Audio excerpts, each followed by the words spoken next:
예수님의 이름으로 축복합니다. 예수님은 누구신가? 라는 제목으로 준비한 하나님의 말씀을 전하겠습니다. 오늘 본문 말씀은 우리가 너무나도 잘 알고 있고 익숙한 오병이어 사건입니다. 유월절 가까운 때에 광야에서 굶주림에 지친 사람들을 예수님이 실컷 배불리 먹이신 오병이어 이적 사건을 다루고 있습니다. 예수님이 베푸신 기적의 잔치인데요. 이 기적을 통해서 예수님은 하나님의 아들이라는 진리를 증명하십니다. 이 오병이어 사건은 예수님의 신성을 입증한 네 번째 표적입니다. 마태복음 14장, 마가복음 6장, 누가복음 9장, 요한복음 6장 이렇게 사복음서 전부에 다 기록이 되어 있습니다.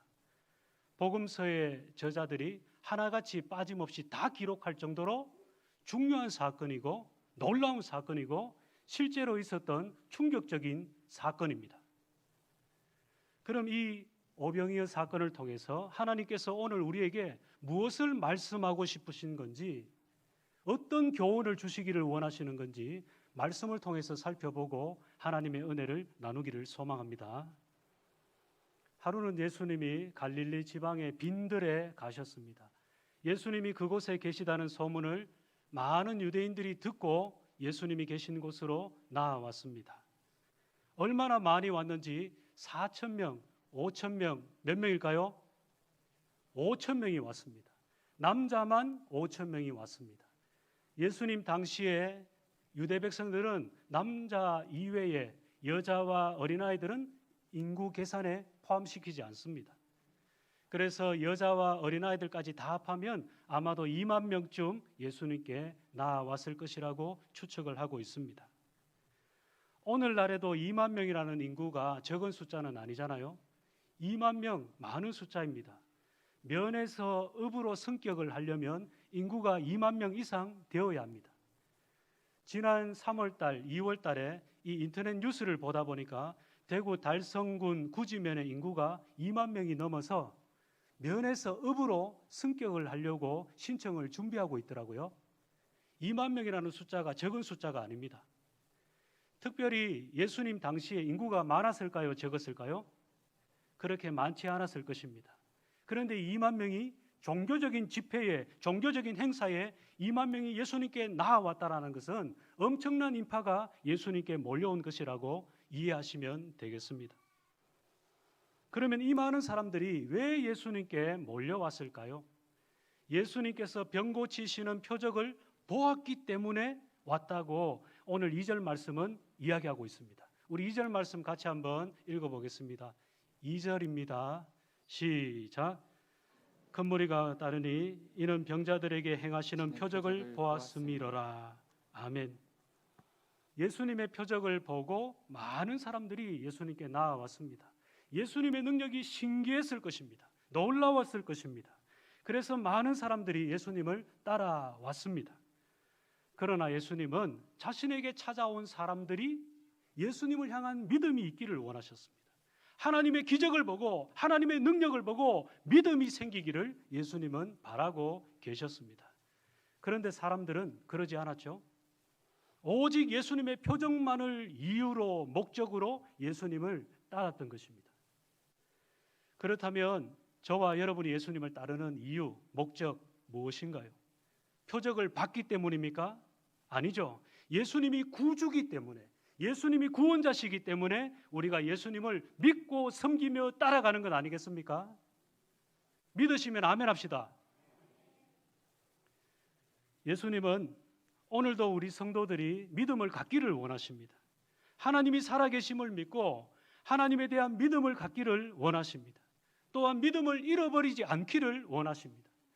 그리고 하나님을 향한 능력, 하나님의 능력을 체험하기를 원하십니다. 하지만 오랫동안 신앙생활하면서도 하나님이 살아계심을 경험하지 못한 성도들도 많이 있을 것 같습니다. 여러분, 신앙생활이 뭔가요? 살아계신 하나님을 우리 삶의 현장에서 경험하는 것입니다. 하나님이 살아서 역사하시는구나 하는 것을 우리 삶의 현장에서 체험하는 것입니다. 그게 바로 신앙생활입니다.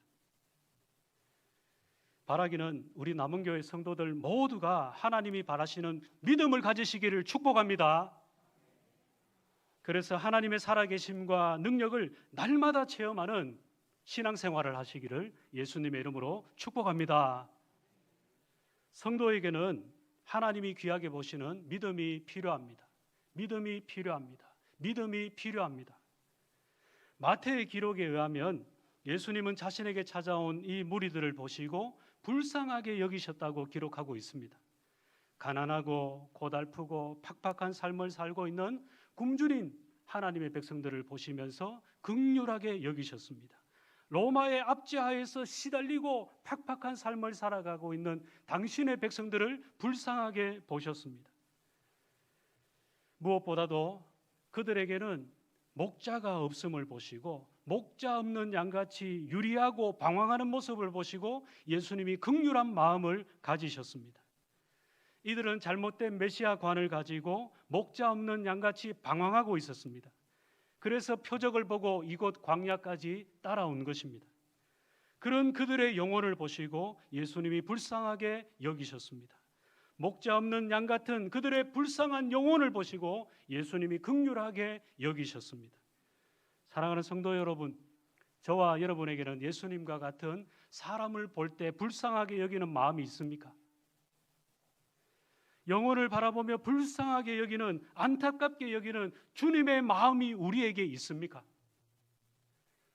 예수님과 같은 긍휼하게 여기는 마음이 우리 성도들에게 있어야 할 것입니다.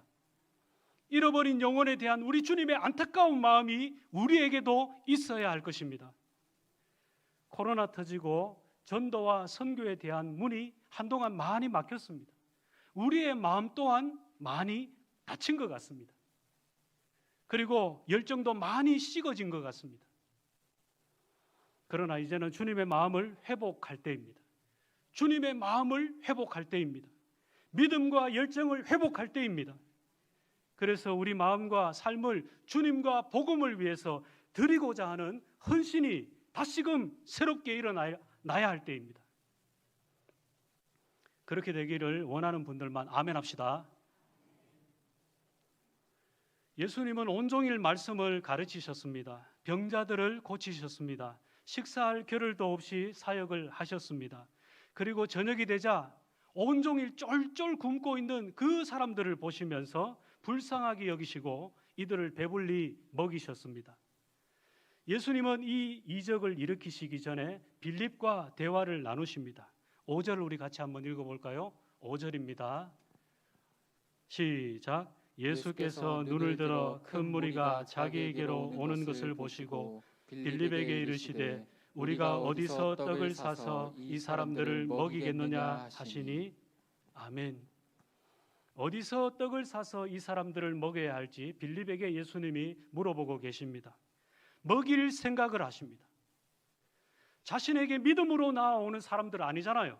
이기적인 마음을 가지고 예수님께 나아오는 사람들입니다. 다른 목적을 가지고 예수님께 나아오는 사람들입니다. 그런데 우리 주님은 그런 그들을 책망하실 생각을 하지 않습니다. 그런 사람들을 내어칠 생각을 하지 않으십니다. 자신을 떠날 사람이라는 것을 알고 계십니다. 자신을 배반할 사람이라는 것을 알고 계십니다. 그런데도 우리 주님은 먹일 생각부터 하십니다. 필요를 채워주시려고 하고 계십니다. 우리 같으면 어떻게 했겠습니까? 나를 이용하기 위해서 수많은 사람들이 몰려오고 있는 그것을 보았을 때 나를 떠날 사람인 것을, 배반할 사람인 것을 알고 있으면서도 먹일 생각부터 하겠습니까? 필요를 채워주기 위해서 애를 쓰겠습니까? 고민을 하겠습니까? 그런데도 우리 예수님은 다 알고 계시면서도 먹일 생각부터 하고 계십니다. 여러분, 예수님의 이런 사랑의 마음, 긍휼의 마음, 관용의 마음 없었다면 여기에 있는 우리 누구도 살아남을 사람이 아무도 없을 것입니다. 그런데 우리가 살아갈 소망이 없는 사람들인 것을 우리가 알아야 합니다. 우리가 살아갈 소망이 전혀 없는 사람들인 것을 우리는 알아야 합니다. 여러분, 예수님의 이런 마음 때문에 우리가 살 수 있었고 살아갈 수 있고 앞으로도 영원히 살게 됩니다. 6절을 보면 예수님이 빌립에게 어디서 떡을 사서 이 많은 사람들을 먹게 하겠느냐 물어보셨습니다. 빌립을 시험하기 위해서 그렇다고 7절은 말씀하고 있습니다. 7절 말씀 우리 같이 한번 읽어보겠습니다. 7절입니다. 시작. 빌립이 대답하되 각 사람으로 조금씩 받게 할지라도 200데나리온의 떡이 부족하리이다. 조금씩 준다고 해도 200데나리온의 떡이 있어야 되겠다고 대답하고 있습니다. 여러분, 한 데나리온은 예전에 한번 말씀드린 것처럼 일반 노동자 한 사람이 열심히 하루 동안 일해야 받을 수 있는 하루 일당입니다. 그러니까 200데나리온은 약 7개월치 품삯에 해당되는 아주 큰 돈입니다. 빌립은 지금 돈도 없고 구워놓은 떡도 없고 당장 이 많은 사람들을 어떻게 갑자기 대접할 수 있겠냐고 불가능하다고 이야기를 하고 있는 것입니다. 빌립만 이렇게 생각했을까요? 그 자리에 있는 다른 제자들도 그렇게 생각했을지 모릅니다. 빌립은 예수님께서 어떻게 하실런지는 생각하지 않았습니다. 재빨리 돈으로 계산을 했습니다. 여러분, 우리도 성도지만 문제를 돈으로 재빨리 계산할 수 있습니다. 주님이 어떻게 하실지 기대하거나 기도하거나 기다리지 않고 재빨리 돈으로 문제를 해결하려고 들 수 있습니다. 재빨리 문제를 해결할 수 있습니다. 돈으로. 성도지만. 그런데 생각해 보세요, 여러분. 이스라엘 백성들이 광야에서 40년 동안 생활할 때에 농사 지을 땅이 있어서 살아남았습니까? 돈이 있어서 그들이 살아남았습니까? 어디서 떡을 살 곳이 있어서 그들이 살아남았습니까? 그렇지 않습니다. 성도는 떡으로 사는 것이 아닙니다. 하나님의 말씀으로 사는 것입니다. 믿음으로 삽니다. 그럴 때 우리 주님께서 은혜를 베푸시고 책임져 주시는 것입니다. 경험해 보신 분들 많을 거예요. 믿음으로 반응했더니 우리 주님이 책임져 주시고 인도해 주시는 것을 경험하신 분이 많으실 거예요. 그게 바로 신앙생활입니다. 주님의 살아계심을 매일 나의 삶 가운데 날마다 체험하는 생활, 그게 바로 신앙생활입니다. 많으실 거예요.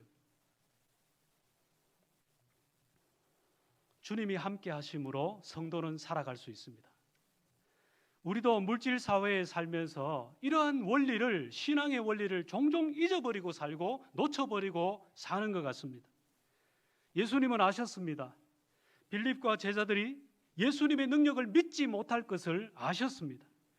그러나 이 예수님께서는 이 많은 무리를 하나님의 능력으로 먹이고 싶으셨습니다. 예수님의 놀라운 기적은 한 어린아이의 헌신에 의해서 시작이 되었습니다.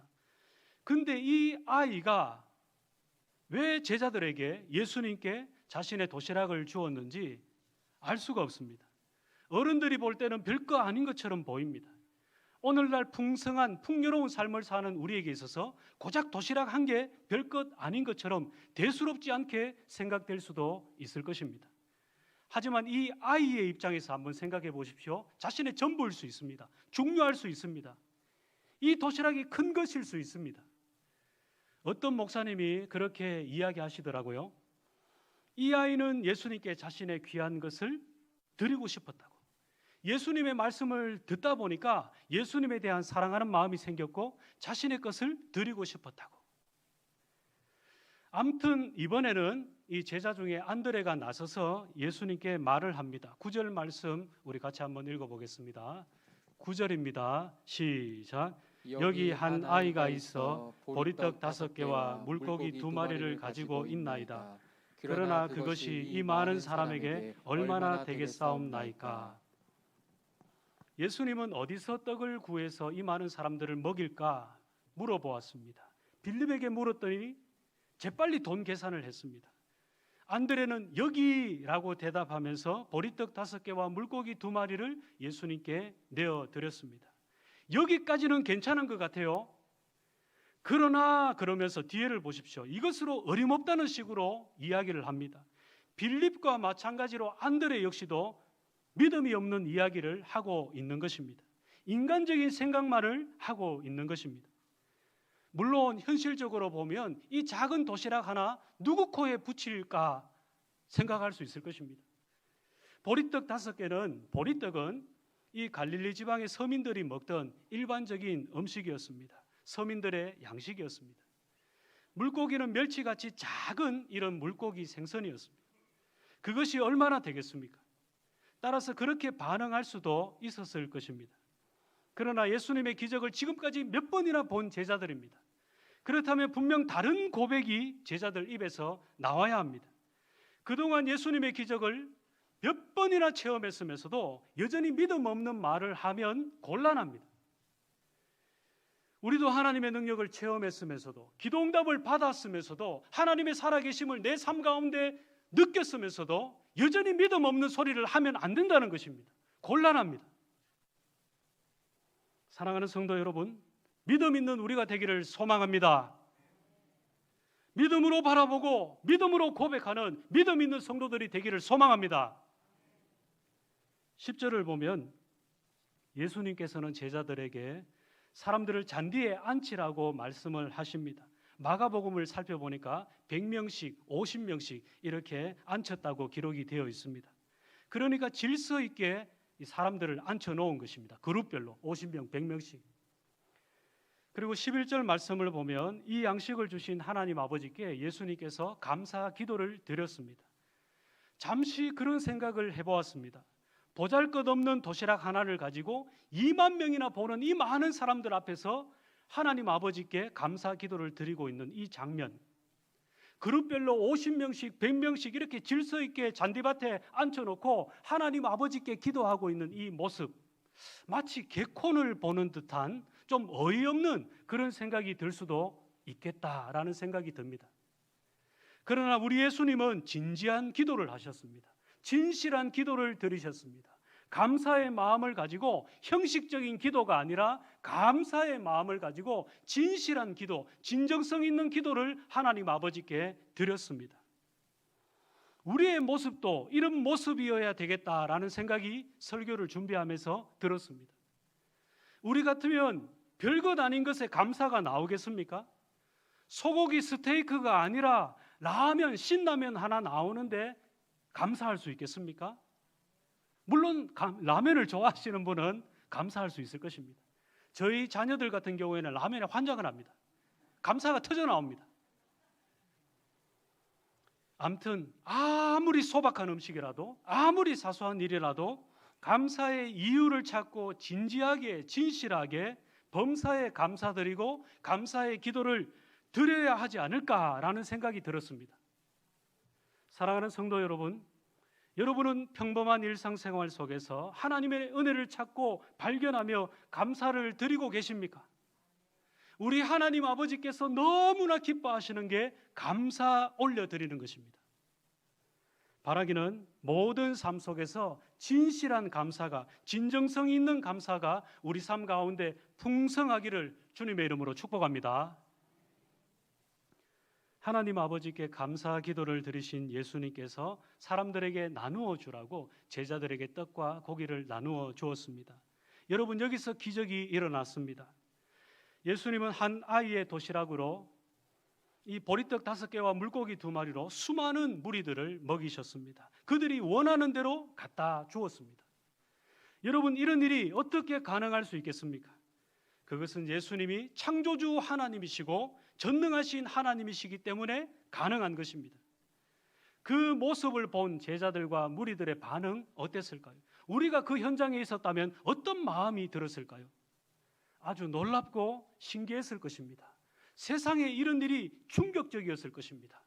무한한 감동을 우리는 느꼈을 것입니다. 여기저기서 군중들이 열광을 하고 웅성웅성 시끄럽고 난리도 아니었을 것입니다. 떡 더 달라고 아우성치고 갖다 주려고 막 바삐 움직이는 모습을 볼 수가 있었을 것입니다. 하나님이 베푸신 기적의 잔치입니다. 보리떡 5개와 물고기 2마리는 당시 갈릴리 사람들의 일상적인 음식이었습니다. 가난한 사람들이 먹던 서민적인 음식이었습니다. 이것은 어떤 아이가 준비한 식사였습니다. 그 보잘것없는 약간의 음식으로 많은 사람들이 배불리 먹었습니다. 남은 조각을 이렇게 다 거두었더니 12바구니가 되었습니다.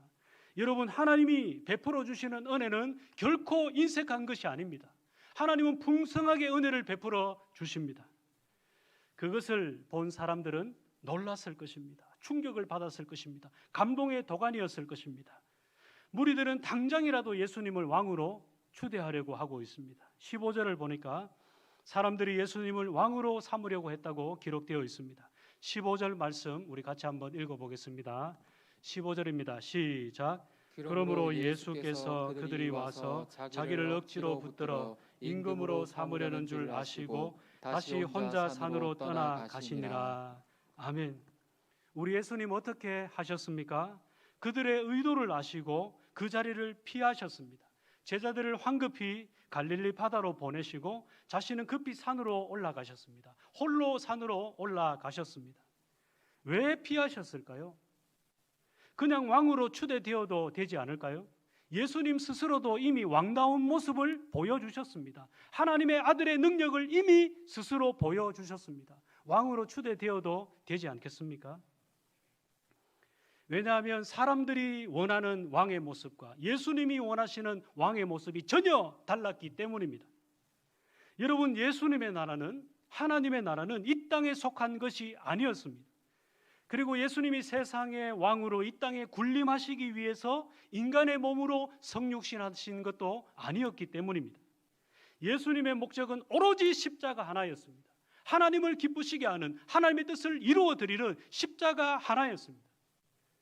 예수님은 십자가 없는 영광을 원하지 않으셨습니다. 예수님이 원하신 것은 하나님의 영광이었고 하나님의 뜻이 이루어지는 것이었습니다. 사랑하는 성도 여러분, 우리의 삶도, 이 성도의 삶도 예수님과 동일한 삶을 살아야 할 줄 믿습니다. 하나님의 영광을 위해서 살아야지 하나님의 영광이 아닌 나의 영광과 유익과 만족을 위해서 살아가서는 곤란합니다. 하나님의 영광을 가로채는 이런 일도 있어서도 안 되겠습니다. 우리의 삶의 목적과 존재의 이유는 하나님 한 분을 기쁘시게 하는, 하나님께 영광을 올려드리는, 하나님을 원한 삶을 살아드려야 할 것입니다. 예수님의 오병이어 기적 체험한 유대인들은 예수님을 왕으로 추대하려고 했습니다. 뿐만 아니라 14절에 보니까 예수님을 세상에 오실 선지자로 여겼습니다. 이것은 모세와 같은 선지자로 여겼던 것입니다. 실제로 출애굽한 이스라엘 백성들이 하나님이 만나를 주셔서 먹었던 것처럼 예수님 자신은 생명의 떡으로 이 백성들에게 주십니다.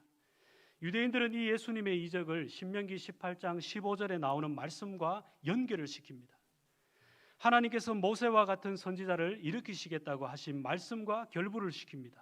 신명기 18장 15절 말씀 우리 같이 한번 읽어보겠습니다. 신명기 18장 15절 말씀 제가 읽어드리겠습니다. 네, 하나님 여호와께서 너희 가운데 내 형제 중에서 너를 위하여 나와 같은 선지자 하나를 일으키시리니 너희는 그의 말을 들을지니라. 아멘. 너희는 그의 말을 들을지니라. 사실 아는 것도 중요하지만 그분의 말을 듣는 것도 중요합니다. 메시아이신 예수 그리스도를 아는 것도 중요하지만 그분의 말씀을 듣는 것이 중요합니다. 너희는 그의 말을 들을지니라. 성경책에 줄 하나 그어 놓으시기 바랍니다. 우리가 제일 안 되는 게 예수님의 말씀, 하나님의 말씀, 성령님의 말씀에 민감하게 귀 기울이지 않고 듣지 않는 것입니다. 너희는 그의 말을 들을지니라. 유대인들은 광야에서 떡을 먹이시는 예수님의 모습을 통해서 예수님을 신명기 18장에 나오는 모세와 같은 선지자로 이해를 한 것입니다. 다시 말하면 예수님을 모세가 예언한 메시아로 인정했다는 것입니다. 그러니까 종말에 모세와 같은 선지자가 나타났고 그가 모세처럼 출애굽의 해방을, 구원을 이루어 갈 것이라고 여겼던 것입니다. 유대인들은 이런 시각에서 오병이어 사건을 이해했습니다. 첫 출애굽 때 시내 광야에서 하나님께서 만나를 먹이셨듯이 예수님께서 벳세다 광야에서 5천 명을 먹이셨다는 것입니다. 여러분, 광야는 출애굽을 생각나게 하는 장소입니다. 애굽에서 출애굽한 이스라엘 백성들은 광야에서 만나와 메추라기를 40년 동안 초자연적인 하나님의 은혜로 먹으며 살아갈 수 있었습니다. 그런데 다시 광야에서 이런 오병이어의 이적이 예수님에 의해서 발생을 했습니다. 이것은 단순한 기적의 이야기가 아닙니다. 놀라운 표적 사건입니다. 예수님이 메시아 되심을 나타내는 놀라운 표적 사건이 바로 오병이어 사건입니다.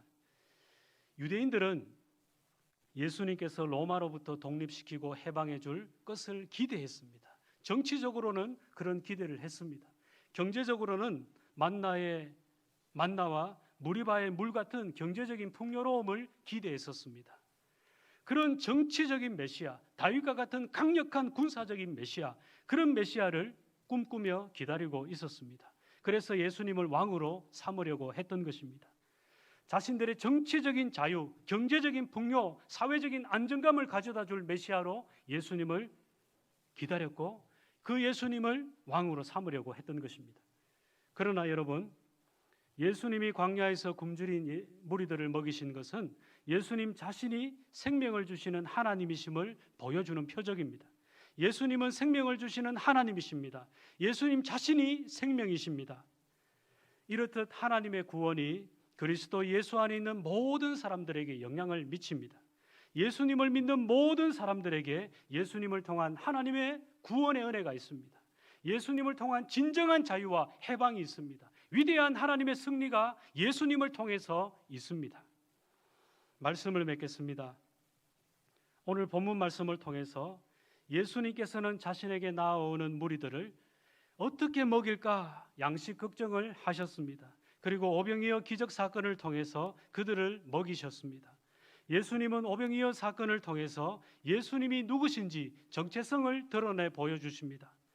그리고 자신이 세우시는 하나님 나라가 어떠한 나라인지 보여주십니다. 여러분, 예수님이 세우시는 하나님의 나라는 풍성한 은혜가 있습니다. 예수님은 인색한 분이 아니십니다.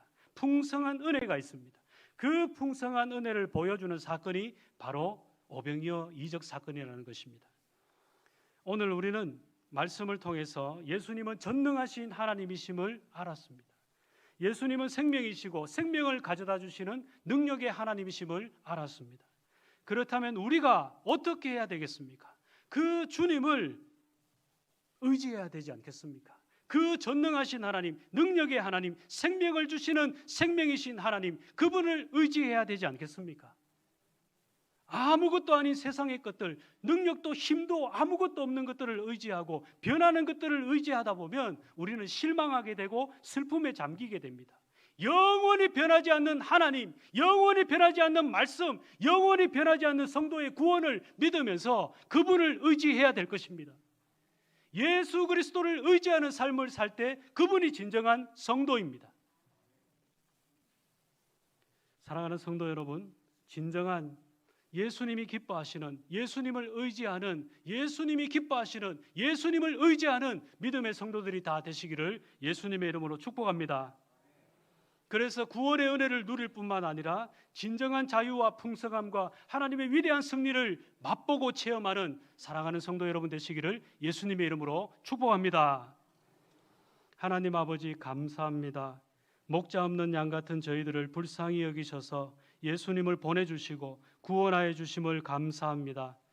저희들도 목자 없는 양 같은 영혼들을 바라보며 주님의 마음을 품고 불쌍하게 여기게 하시고 그들에게 참 소망이 되시며 능력과 생명이 되신 예수 그리스도를 전하는 삶을 헌신하며 살게 하여 주시옵소서. 오직 주님께만 영광과 기쁨이 되기를 간절히 소원하오며 귀하신 우리 구주 예수님의 이름으로 기도드리옵나이다. 아멘.